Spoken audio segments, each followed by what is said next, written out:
challenge cái đấy cái gì punishment cha bây giờ phun ra được anh mình thong biết rồi chỉ chơi cha về làm tập chơi em mà tăng chỉ là mà tu ni cô để mà lên nè ai để mà lên nè apa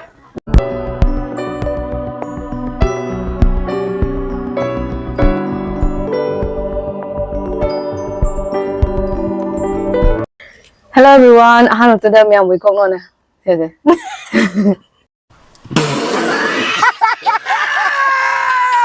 Hello everyone, ahan waktu dah miang buik kong nona krom jai miang ngasi di inau na pika iga chicken thong baca jerak ke mana thong bani ngasi di mana thong basi am sati na hawai bako yen thong bada. Tin betai. Chicken chicken thong balai re, salad lai re, lebu lai re, kaleja ma miat palai re, ghee murong atau miat pani bako. Masih saya paisa lagi thana saya rawat nanti kalau saya. Dum tum na cabi. Kasi saya dum tum na car saya. Ado loy chanda bani ko sih happy sih dia loy chanda dari punishment. Saya madu di cawa hujaya ke. Lasi di cawi ngasi lasi ko. Lasi di cawi ya, macam mana? Pandore lasi dengan sam dengan. Nengah kaya. Nanti ya pan. Atau kamu kalau hek lawan highway ni pun nak tapi nak dunia na. Ansau, hek le.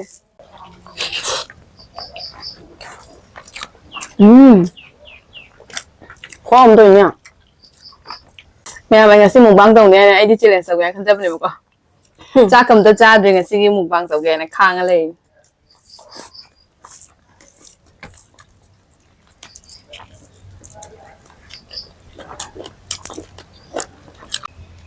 thôi đây khoai hậu phải để xin mà cùng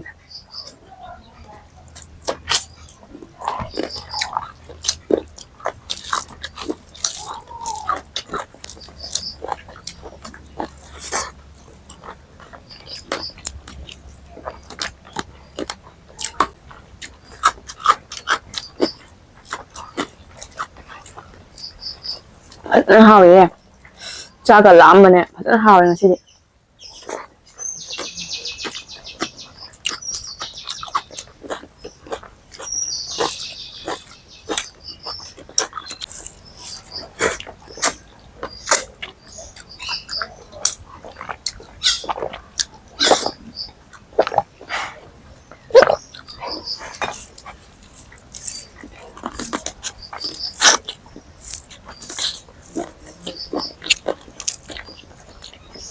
mà sang không một xíu hầu ra các bạn trong vậy thôi cây qua đi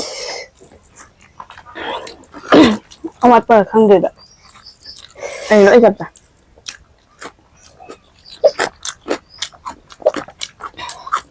nó mùa có trang là một trường thì tặng ra đi thay phải xào luôn sai em không được anh mùa trang đẹp chập chai Sige sa mà đi trang mà rồi. Ngắm nó xin đi đỡ ủng hộ mà thật ra mình có hơn liền.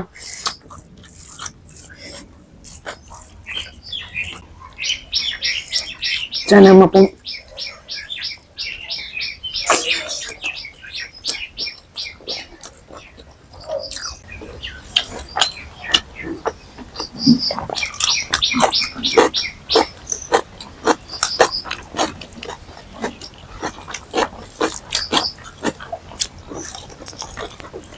chào vợ wow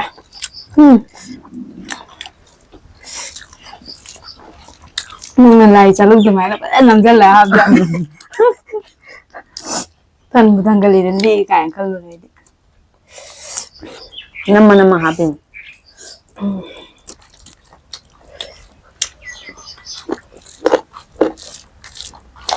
một phải em giàu phúc thật đấy đương nhiên phải trả tiền rồi thôi làm chấm các bạn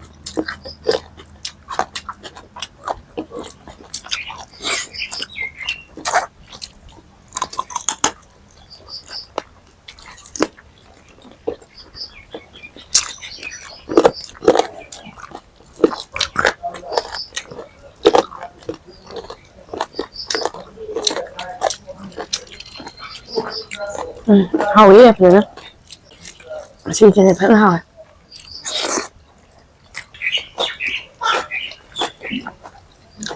나 짱이 말이야. 짱만 하지. 김지영아 짜 같은 거더라 돌리래. 짜면 안 맞나? 뭐 티핀다 지엔도. kukum chegai là happy vậy. Mắm anh trâu lấy thì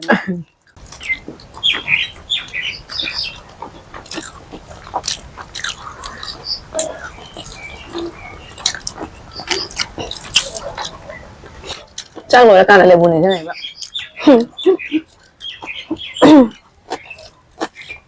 Cái này một số cao rồi. Ra cái hỏngมันเงาเลยนะ Ametti. Umurama niya. Umurama siya. Umurama. Gimana ra? Saya. Gimana kemana namanya? Gimana teh? Gimana? Saya hai. Saya nang gimana tuh? Orang mana? Mau atau siapa mana?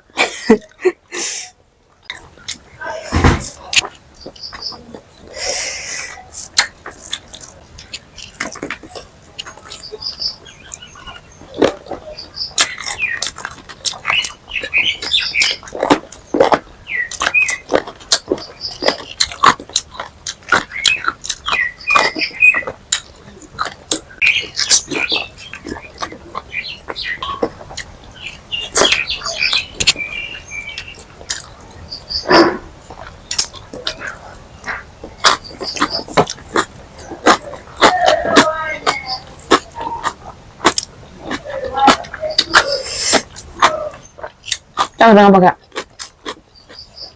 Nhưng mà Dên đầu tư này. Giải chính thôi ạ. Cái này em cho xong rồi. Không ăn gì em nung ai bây giờ cấp tiền ăn cho khi vậy. Ăn cho khi vậy nào tăng này lang ăn mẹ vậy. Quay chân trên ạ. Để dùng tung vào này. Anh không Là gì vậy tao rồi. Anh không nhìn mà cặp quay à? Nhớ ông má đây nè. Nó câu lên vậy. Má hồi đó chứ. Nó câu sẽ lên. Một bạn lấy nữa nhé. Video này edit cái tao vậy. Mama cái rau này quả. Phanh chuồng thì mama nó. Sao rồi chứ máy đúng câu lên rồi. Bố có hai để. Bố có để nó.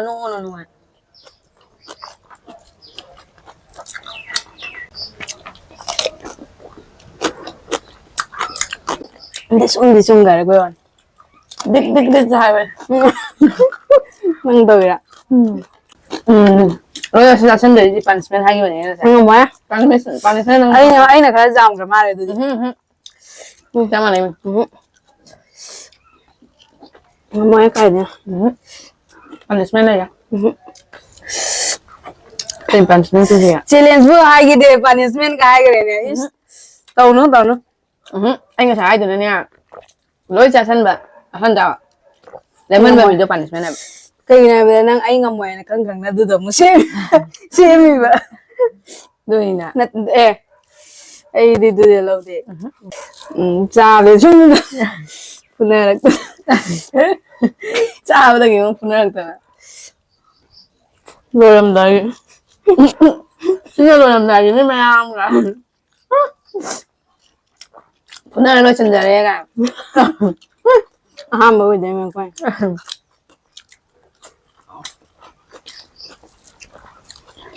Cái punishment gì vậy?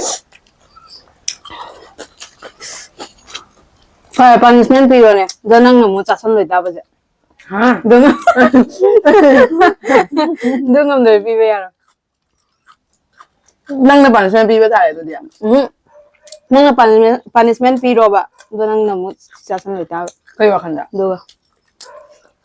Đúng là cái mà punishment. Ai xem gì vậy tôi. Chị một tôi giảng qua trả đi chi năng thì chúng ta sẽ lại bạn.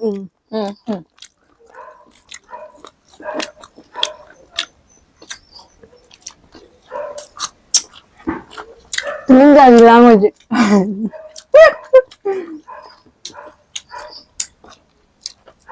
punishment มันเป็นยังไงล่ะน้องนึกหนาปีน KGNเนี่ยนะต้องพูดถอยใจนะ น้องนึกหนาปีน kumangkang ya sabe punishment ai bo nang chat chue ba angang jai pambi ra ya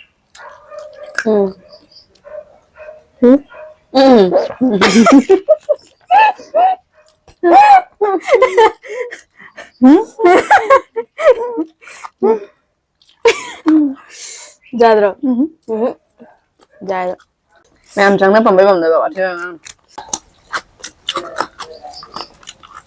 bang da wada mini na panchai ngo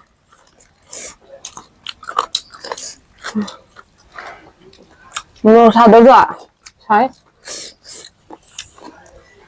si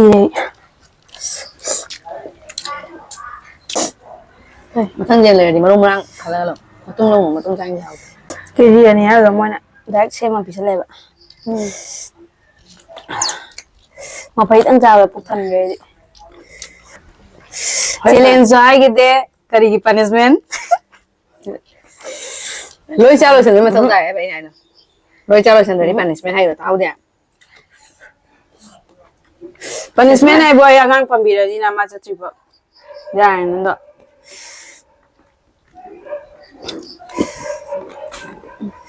mà em thào rồi ai mình thò mới câu ai chào em tập chơi đúng không hello hello cái ai nó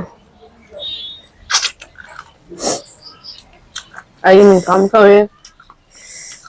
câu chào em tập chơi ai thằng đó tập gì vậy mà tập gì vậy hello ai mình thòng biết rồi chỉ chơi chào em tập chơi ngày sáng nó lùi đấy rồi là nó người gì ai làm vấn đề lemon đã bắt đầu ăn đồ ăn chào thì sáng lùi đấy ai mà nó mang thế nào chào thì nâng lên ra chào rồi chứ ai mình thòng biết rồi ai chào bắt tập chơi rồi em có lúc bị hạt đi em ơi sang đây ai tiên lên đấy sai đi ngồi chơi mất rồi mà ai ngồi rồi tôi rồi đi hello ai mà ai này mà cái ai đi sáng chào bắt lùi đấy lemon bật đi nè xem mà tao mang liêm để bắt mang ai không đi hello ai mà mình thò mới câu ai mà tăng sẽ lên anh già rồi quân viên của tên cây con cũng mà ngon phèn đứa nó cây bà đứa này năng punishment hoa phiên mấy một quần thì ta cắt kể rồi đi quân phiên à cái mẹ mai punishment hay babu cô lên trái mẹ sẽ mà bắt phèn được ra ngoài bắt punishment đi chứ cây đi à đứa này anh ngon là một mà lấy sầu đó cây bà nó thế nào cây nó nè chỉ lên xoáy cái cây đi rồi nó tôi chỉ là nó ngay đi nè cha bao lối chân chạy bà cha bao lối chân rồi bà cha bao lối chân rồi đó punishment hay gì bà để mà lấy nè ai lấy mình để mà lấy nè phải bà mà tu đi cô chứ mà tung khả năng gì mà cha rất là làm thế ai sule me punishment cái ai mà mình tu punishment tung nó trẻ cây nó nè punishment à mai ai ngon mà smart list cái tàu của tôi bây giờ qua đi mà nè mà mấy thằng ya đi chung đâu có à tôi đi mày làm punishment room thôi này chẳng là gì nè trọ ai đi lùi để hay mà đó punishment cây nó nè mày làm hồi gì sao thắc bao lối bà gì nào bị punishment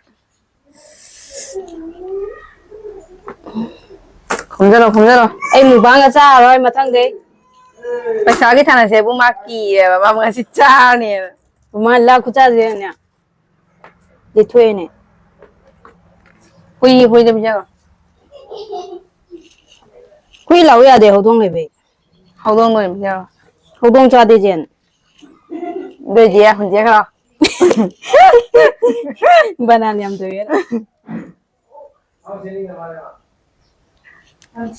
thế bây giờ xem có quy ra ngoài thì cây à nó thế bây giờ tôi cái chắc muốn mua mà thì phải ra nè lúc khác này nó phải là thế bây giờ cái phải mà này đang lúc khác thì tôi có tôi này bây giờ làm gì đây Hꯧji lúc khác không chịu bao giờ khi lúc pin mà sao mà ở em bắt đầu một bằng sau rồi hay em chị dustbin là chỗ bao giờ không chịu khai tung lòng nè ở châu bây giờ hà này chú hai rồi thất thất vào đi cái nào đó xem mình vậy đúng cái gì nào phải rồi ở tàu đi xem mình nhá rồi em chỉ tin nè mày mà khơi rồi tới xe xa lui à thế cái máy tao cái sát tôi nó thôi nhỉ lo ta sẽ nói em chúng lấy ta sát thế chơi em ấy là chỉ biết là chỉ để nói em lấy nhớ mama puchi chỉ là coi cái hero lấy đấy sai cái kia coi một bằng tập giờ ya pi bằng gì đó chỉ ní cái lót khe mà mai mới không dần cái đấy còn gì chỉ cái ichano pa làm hiện bên này đấy làm hiện giàu này chứ làm hiện giàu jadi punishment ama karena punishment tau di cabul bagi punishment pakat le mà đúng nè punishment dia koi mau anh ta rồi ấy á chọn rồi rồi chứ người ta việc ghé thôi punishment sẽ thôi mình năng là koi mà ra không kể mà không biết punishment sẽ mà mai anh ta rồi cô đi cái lối phèn rồi mấy mà thôi mấy nên cái punishment sẽ mà không được cái gì à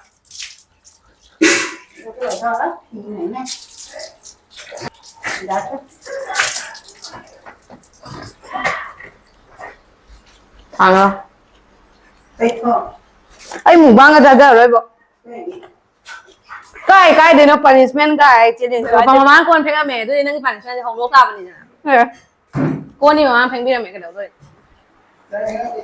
papa em tiền tha belai ti nào là bia tôi mình na con phèn một cái punishment tao tập đó mà má nói là phèn biết cái mà má nói là phèn biết cái hơn gì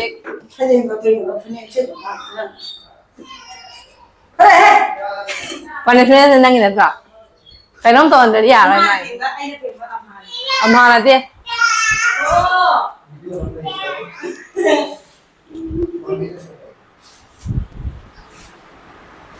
mẹ ăn punishment sẽ nào là pin hết ngầm nó tao rồi con số mà ăn phèn rồi mà cái mua hậu rồi cái ai nè cái máy đấy ngày nè Namu.